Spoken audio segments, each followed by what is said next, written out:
What do we do when our communities are under attack? Human rights violations. Immigration crisis. Lack of access to basic needs. Those were some of the most controversial issues in 2015 in a country that claims to be the most powerful nation in the world. Telesur, in our commitment to show you the realities of the invisible, was there. I invite you to remember with us those stories. More than 11 million immigrants in the U.S. were disappointed as another year ended with no concrete answers on immigration reform. Throughout the year, Telesur was present, showing the fight of multiple immigrant rights organizations to have their voices heard. Our community is in distraught, and we feel that our families' lives are in pause. And so, to us, that is an injustice, and to us, it is the continuous fear of living through deportation and in detention centers. Tengo una hija de aquí en Estados Unidos y lo estoy luchando porque su mamá también es inmigrante y yo soy inmigrante también. Pues no quiero que me separen de mi hija porque se quedaría solo aquí en Estados Unidos. Washington, D.C. was the epicenter of dozens of protests regarding the challenge by 26 states of 2 executive actions that would lead to some sort of immigration relief for more than 5 million people.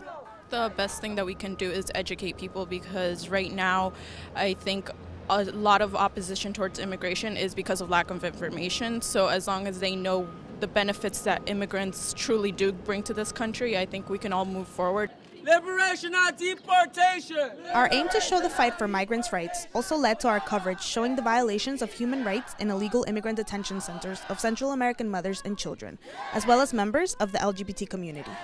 The importance and the value of immigrants in this nation was highlighted by Pope Francis during his visit. Months of pre-production allowed the Telesur team to bring you, its viewers, full coverage of the Pontiff stops in Washington, D.C., New York, and Philadelphia. Francis, the first Latin American pope, made a historic and controversial speech before a joint session of Congress. From his first stop in Washington, D.C., the pope demonstrated that his agenda was set to highlight those who are often forgotten. A nation can be considered great when it defends liberty, as Lincoln did. When it fosters a culture which enables people to dream of full rights for all brothers and sisters, as Martin Luther King sought to do. When it strives for justice and the cause of the oppressed. The realities of poverty, immigration, and climate change, as well as discrimination and racism, were topics brought up by the Pontiff that weren't well received in a majority Republican Congress. He would rather be with people that are here that are in need, and that he's demonstrating to them that there's an opportunity for anyone to walk along with people that really believe in them.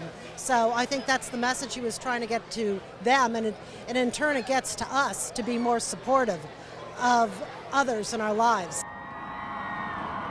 Philadelphia was the last stop of the papal visit. Hundreds of thousands of families listened as Pope Francis highlighted the importance of family values and challenged the capitalist model in the land of capitalism.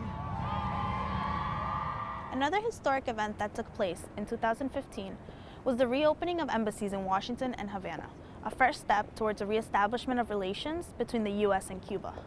Both nations thanked Pope Francis for his role in this exchange, making the Pontiff's visit to both nations consecutively much more significant. Bianca Perez, Telesur, Washington, D.C.